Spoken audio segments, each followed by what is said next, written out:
जय हिंद मेरे सेठ सैनियों, और आप सभी का स्वागत है प्रीतम एकेडमी परिवार में। और मैं हूं पंकज कुमार। तो जैसा कि आपको पता होगा कि पीएम यशस्वी योजना का तैयारी जो है आपकी प्रीतम एकेडमी करवा रही है। तो बच्चों का ये था कि सर पीएम यशस्वी योजना में जो भी क्वेश्चन पूछे जा सकते हैं आप वो करवा दें। तो मैं आपको बता दूं कि पीएम यशस्वी योजना में जितने भी क्वेश्चन पूछे जा सकने वाले हैं मैं आपको करवा रहा हूं। और ये जो मैंने पीडीएफ बनाया है इससे 100% जो है आपको क्वेश्चन देखने के लिए मिलेगा। तो सर आखिर इस पीडीएफ में किस किस का क्वेश्चन है, तो आपको इसमें जीके का क्वेश्चन मिल जाएगा, सामान्य विज्ञान का, सामान्य ज्ञान का मिलेगा। उसके बाद जीएस का क्वेश्चन मिल जाएगा, यानी कि सामान्य ज्ञान का क्वेश्चन मिल जाएगा। और फिर जनरल अवेयरनेस का क्वेश्चन आपको यहाँ पे देखने के लिए मिलेगा। तो जो मैं करवा रहा हूँ उसको करना है, साथ ही साथ जो एक्स्ट्रा पॉइंट बताऊंगा उसको भी क्या करना है, नोट करते आपको जाना है। पीडीएफ जो है, पीडीएफ खत्म होने के बाद यानी कि लगभग 300 के आसपास इसमें प्रश्न है। उन सारे प्रश्नों को लेने के बाद आपको पीडीएफ जो है वो दे दिया जाएगा। पीडीएफ टेलीग्राम ग्रुप पर और व्हाट्सएप ग्रुप दोनों पे दे दिया जाएगा, तो इसका टेंशन आप लोग नहीं लें। तो बात करेंगे सबसे पहले प्रश्न पे। तो आज ये पार्ट 3 बनने वाला है, क्योंकि इससे पहले 2 वीडियो हम लोगों ने ले लिया था।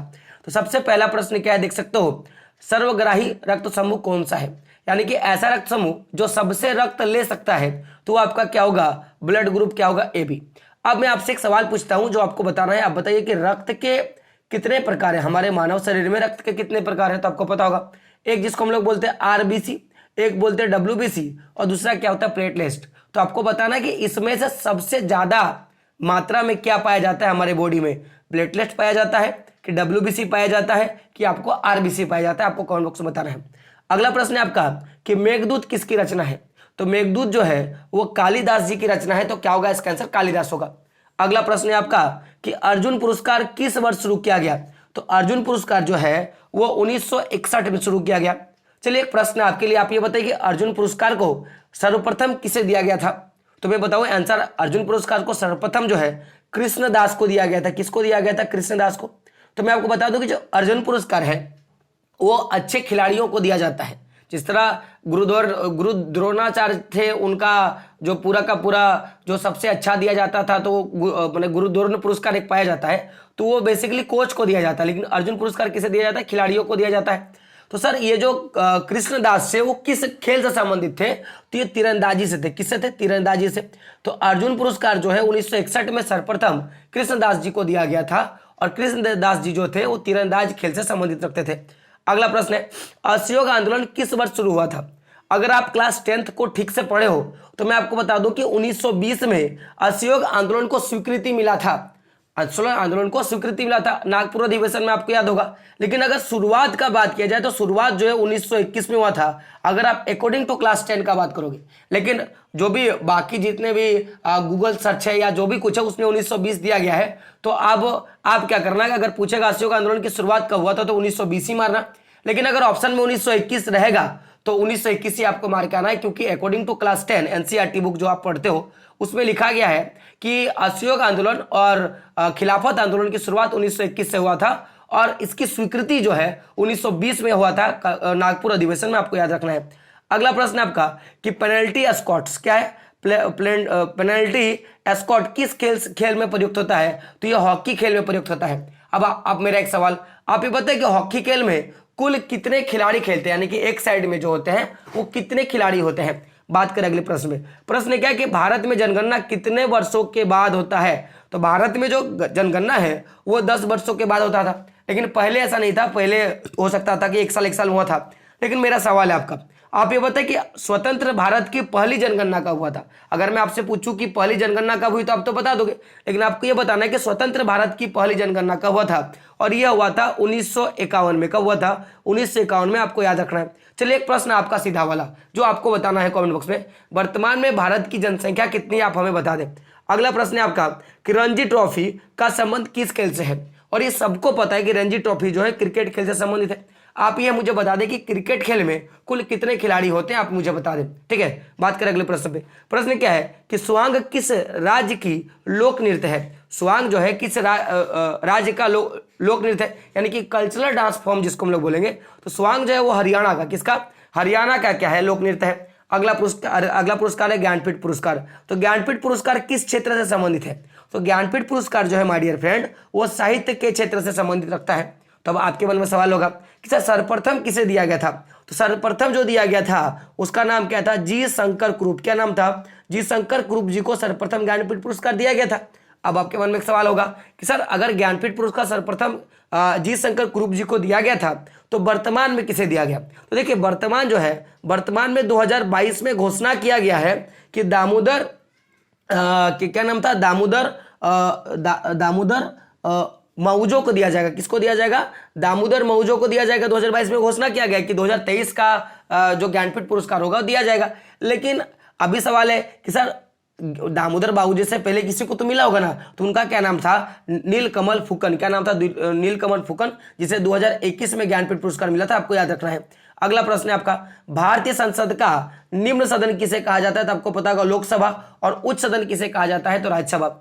आपका एक सवाल, आप ये बताइए कि लोकसभा में कुल कितने सीटें होती हैं और राज्यसभा में कुल कितने सीटें हैं? और अगर आप झारखंड से हो तो आपको ये बताना है कि झारखंड में लोकसभा की कितनी सीटें हैं, आपको बता देनी है। अगला प्रश्न है आपका, प्रश्न क्या है देख सकते हो, सिख धर्म का स्थापना क्या है? सिख धर्म का स्थापना किसने किया था? तो आपको पता है कि गुरु नानक देव जी ने किया था। और आप ये बताइए कि जैसे कि हिंदू धर्म में आपका होता है गीता हो गया, सर्वश्रेष्ठ धर्म ग्रंथ हो गया, उसी तरह मुसलमान भाइयों का कुरान हो गया, तो आप ये बताइए कि सिख धर्म का जो धर्म ग्रंथ है उसको क्या बोलते हैं? आपको बता देना है। अगला प्रश्न है आपका कि अंतिम मुगल सम्राट कौन था? तो अंतिम मुगल जो सम्राट था वो बहादुर शाह जफर द्वितीय था। कौन था? बहादुर शाह जफर द्वितीय था। तो ऐसे करके आपको एक जो नेक्स्ट वीडियो में लूंगा उसमें मैं मुगल शासन काल में जैसे कौन कब शासन किया था वो पूरा का पूरा डिटेल्स में आपको दे दूंगा। अगला प्रश्न देख सकते हो, पेनल्टी किक। क्या है पेनल्टी किक? शब्द किस खेल में प्रयुक्त होता है? तो पेनल्टी किक जो है वो फुटबॉल से होता है, और पेनल्टी स्कॉट्स किससे होता है? तो आपका हॉकी से होता है। फुटबॉल खेल में कितने खिलाड़ी भाग लेते हैं, आप मुझे क्या करना है बता देना है। और एक क्वेश्चन हमेशा फुटबॉल से पूछ दिया जाता है कि फुटबॉल खेल का समय अवधि कितना होता है, आपको बताना है। अगला प्रश्न आपका कि सबसे बड़ा महासागर कौन सा है? तो सबसे बड़ा महासागर कौन सा है? आपका प्रशांत महासागर है। आप ये बताइए कि कौन सा ऐसा जगह है जहां पे सबसे डीपेस्ट एरिया बोलते हैं, सबसे गड्ढा वाला एरिया है? तो आपको पता होगा मरियाना ट्रेंच। आपको ये बताना है कि मरियाना ट्रेंच जो है वो किस सागर में मौजूद है, आपको ये बता देना है। अगला प्रश्न है एक्जिमा रोग शरीर के किस अंग को प्रभावित करता है? तो एक्जिमा जो रोग है वो त्वचा को प्रभावित करता है। अब आपका सवाल होगा कि सर ये बीमारी किसके कारण होता है? तो ये विटामिन ए के कमी के कारण होता है। किसके कमी से? विटामिन ए का। आप ये बता दीजिए कि विटामिन ए का खोज किसने किया था? तो विटामिन ए का जो खोज है वो मैकुलन और डेविस ने किया था। अब कितना में किया था? तो 1913 में किया था। अब मेरा सवाल भाई, तो विटामिन ए का रासायनिक नाम क्या है? तो विटामिन ए का जो रासायनिक नाम है वो क्या है? आपका रेटिनॉल है। क्या है? रेटिनॉल है। बात करें अगले प्रश्न पे। प्रश्न है आपका, देख सकते हो क्या है कि मोनालिसा किसकी विख्यात पेंटिंग है? तो मोनालिसा जो है दो लियोनार्डो दा विंची की कृति है, यानी कि उन्होंने छापा था मोनालिसा। अब भाई मोनालिसा है क्या? तो एक नारी है जिसको आप जिस भी मूड में रहोगे, अगर आप खुश हो तो आपको लगेगा कि हंस रही है, अगर आप रो रहे हो तो आपको लगेगा कि वो रो रही है, यानी कि आपके मूड पे डिपेंड करता है। तो इतनी अच्छी पेंटिंग है। तो क्या नाम है? लियोनार्डो दा विंची ने क्या किया था? मोनालिसा का जो है पेंटिंग बनाया था। अगला प्रश्न है, मैग्सेसे पुरस्कार पाने वाला भारत का पहला भारतीय कौन है? तो आपको पता होगा कौन है? विनोबा भावे। कौन है? विनोबा भावे, जो सबसे पहले इस पुरस्कार को पाया था। अब बात है कि ये पुरस्कार दिया कब से शुरुआत हुआ था? तो 1958 में शुरुआत हुआ था। और इसको देता कौन देश है? तो इसको फिलीपींस देश देता है। कौन देता है? फिलीपींस देश के जो लोग हैं वो क्या करते हैं? रबन मैग्सेसे पुरस्कार जो है देते हैं। अगला प्रश्न है, तंबाकू पर प्रतिबंध लगाने वाला विश्व का पहला देश कौन सा है? तो कौन है? भूटान है। कौन है? आपका भूटान है। बात करें अगले प्रश्न पे। प्रश्न क्या है कि भारत की स्वतंत्रता के समय ब्रिटेन का प्रधानमंत्री कौन था? तो कौन था? क्लेमेंट एटली। कौन था? क्लेमेंट एटली। अगला प्रश्न है आपका कि देख सकते हो स्काउट एंड गाइड्स। क्या है? स्काउट एंड गाइड्स संस्था की स्थापना किसने किया था? तो स्काउट्स एंड गाइड्स संस्था का जो संस्थापन है उन कौन है? तो रॉबर्ट क्या है? देख सकते हो रॉबर्ट बॉडेन पाउले। कौन है? Robert Baden Powell. बात करें अगले प्रश्न पे। अगला प्रश्न है रेड क्रॉस पे। तो क्या देख सकते हो रेड क्रॉस के संस्थापक कौन है? तो रेड क्रॉस के संस्थापक कौन है? तो हेनरी डुनांट। तो कौन है?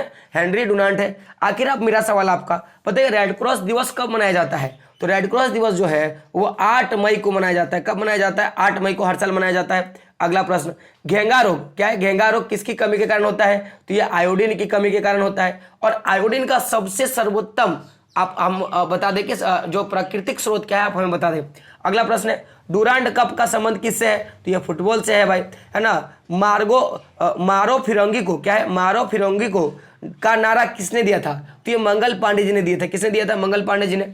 अब मंगल पांडे जी से सवाल, आप बताइए कि मंगल पांडे जी का जन्म कब हुआ था? तो मंगल पांडे जी का जो जन्म है वो 19 जुलाई, कब का? 19 जुलाई 1827 को हुआ था। और वही बात की जाए मृत्यु का तो 8 अप्रैल, कब का बात है? 8 अप्रैल 1857 को क्या हो गई थी? उनकी मृत्यु हो गई थी। बात करें अगले प्रश्न में। अगला प्रश्न है आपका, प्रश्न क्या देख सकते हो, कौन सी ग्रंथि इंसुलिन स्रावित करती है? तो अग्नाशय ग्रंथि कराती। कौन कराती है? अग्नाशय ग्रंथि। अब अगला प्रश्न है भारत का नेपोलियन किसे कहा जाता है? तो भारत का नेपोलियन समुद्रगुप्त को कहा जाता है। अगला प्रश्न है कंप्यूटर का पिता किसे कहा जाता है? तो कंप्यूटर का जो पिता है वो चार्ल्स बेबेज को कहा जाता है, आपको पता होगा। बात करें अगले प्रश्न में, भारत का सर्वोच्च वीरता पदक कौन सा है? तो भारत का जो सर्वोच्च वीरता पदक है कौन है? परमवीर चक्र है। कौन है? परमवीर चक्र। अब मेरा सवाल है कि परमवीर चक्र सर्वप्रथम किसे दिया गया था? तो परमवीर चक्र जो है वो मेजर सोमनाथ शर्मा को दिया गया था। किसे दिया गया था? मेजर सोमनाथ शर्मा को दिया गया था। अगला प्रश्न है भारत का शेक्सपियर किसे कहा जाता है? तो भारत का जो शेक्सपियर है वो कालिदास जी को कहा जाता है। किसको कहा जाता है? कालिदास जी को कहा जाता है। अगला प्रश्न, भारत का सर्वोच्च नागरिक सम्मान कौन सा है? आपको पता होगा कौन सा है आपका? भारत रत्न। और भारत रत्न जो है वो 1954 में सर्वप्रथम किसे दिया गया था? तो चक्रवर्ती राजगोपालाचारी को दिया गया था। किसको दिया गया था? चक्रवर्ती राजगोपालाचारी को दिया गया था। अगला प्रश्न है अंतरिक्ष में जाने वाले प्रथम व्यक्ति कौन थे? तो अंतरिक्ष में जाने वाले प्रथम व्यक्ति कौन थे? Yuri Gagarin. कौन थे? Yuri Gagarin. तो अब यूरी गागरिन गया था कब भाई? तो ये गए थे 12 अप्रैल। कब का बात है? 12 अप्रैल 1961 की घटना है जब यूरी गागरिन ने क्या किया था? अंतरिक्ष पर पैर रखा था सर्वप्रथम। बात करें अगले प्रश्न पे। अगला प्रश्न क्या है कि देख सकते हो अंतरिक्ष पर जाने वाला पहला भारतीय कौन है? तो कौन है? राकेश शर्मा। आप इसका डेट बता दें कि राकेश शर्मा जो है वो अंतरिक्ष पे कब गए थे। अगला प्रश्न है आपका कि रामकृष्ण मिशन की स्थापना किसने किया था? तो स्वामी विवेकानंद जी ने। किसने किया था? किसने किया था? स्वामी विवेकानंद जी ने। अब अगला प्रश्न है महात्मा गांधी का पूरा नाम क्या है? तो महात्मा गांधी का पूरा नाम है मोहनदास करमचंद गांधी। क्या है? मोहनदास करमचंद गांधी। अगला प्रश्न है महात्मा गांधी का जन्म दिवस कब मनाया जाता है? 2 अक्टूबर को। कब मनाया जाता है? 2 अक्टूबर को। और आप ये बताएं कि पूरा जन्म आप बता दीजिए कि महात्मा गांधी का जन्म कब हुआ था? 2 अक्टूबर और कितना साल आपको खाली बता देना है। आपका अगला प्रश्न है आपका कि गांधी जी को क्या है कि गांधी जी को महात्मा की उपाधि किसने दिया था? तो गांधी जी को महात्मा की जो उपाधि है वो रविंद्रनाथ टैगोर जी ने दिया था। और देखो जिस तरह से महात्मा गांधी जी को क्या कहा कि आपका गांधी जी को महात्मा किसने कहा? रविंद्रनाथ टैगोर ने। उसी तरह रविंद्रनाथ टैगोर को सर का उपाधि दिया था। किसका उपाधि दिया था? सर का। और ये उपाधि किसने दिया था? महात्मा गांधी जी ने दिया था। आपको याद रखना है। अगला प्रश्न है अंतर्राष्ट्रीय महिला दिवस किस तिथि को मनाया जाता है? तो अंतर्राष्ट्रीय महिला दिवस जो है वो 8 मार्च को। कब? 8 मार्च को मनाया जाता है। आपको याद रखना है। अगला प्रश्न है चंद्रमा पर कदम रखने वाला प्रथम व्यक्ति कौन है? तो कौन था? Neil Armstrong. कौन है? नील आर्मस्ट्रॉन्ग था। लेकिन अगर कभी पूछ दिया जाए कि चंद्रमा पर दूसरा व्यक्ति कौन है जिन्होंने क्या रखा था? कदम रखा था, आप मुझे बताएं। जो दूसरा व्यक्ति है जो चंद्रमा पर क्या रखा था? कदम रखा था, तो उसका नाम क्या है? मैं आपको बता दूं, बज। क्या है? बज एल्ड्रियन। क्या नाम है? बज एल्ड्रियन इसका नाम है। बज एड्रियन। क्या नाम है? बज एड्रियन इनका नाम है, जो दूसरा व्यक्ति जो चंद्रमा पर कदम रखा था। अगला प्रश्न है जय जवान जय किसान का नारा किसने दिया था? तो आपको पता होगा कि लाल बहादुर शास्त्री जी ने दिया था। अगला प्रश्न है आपका माई एक्सपेरिमेंट विथ ट्रूथ। क्या है? माई एक्सपेरिमेंट विथ ट्रूथ जो नामक पुस्तक को किसने लिखा था? तो हमारे महात्मा गांधी जी ने लिखा था। तो जो भी इंपॉर्टेंट लगभग 20 क्वेश्चन मैंने आपको बता दिया, आपको ये याद करना है। और जो भी मैंने क्वेश्चन पूछा उसको कमेंट बॉक्स में आपको जरूर बताना है, ताकि उससे क्या होगा कि अगर क्वेश्चंस आते हैं तो आपके छूटेंगे नहीं और आप आराम से क्या कर पाओगे? क्वेश्चंस को कर पाओगे। तो दोस्तों मिलते हैं अगले वीडियो में, तब तक के लिए जय हिंद, जय भारत और आपका दिन शुभ हो।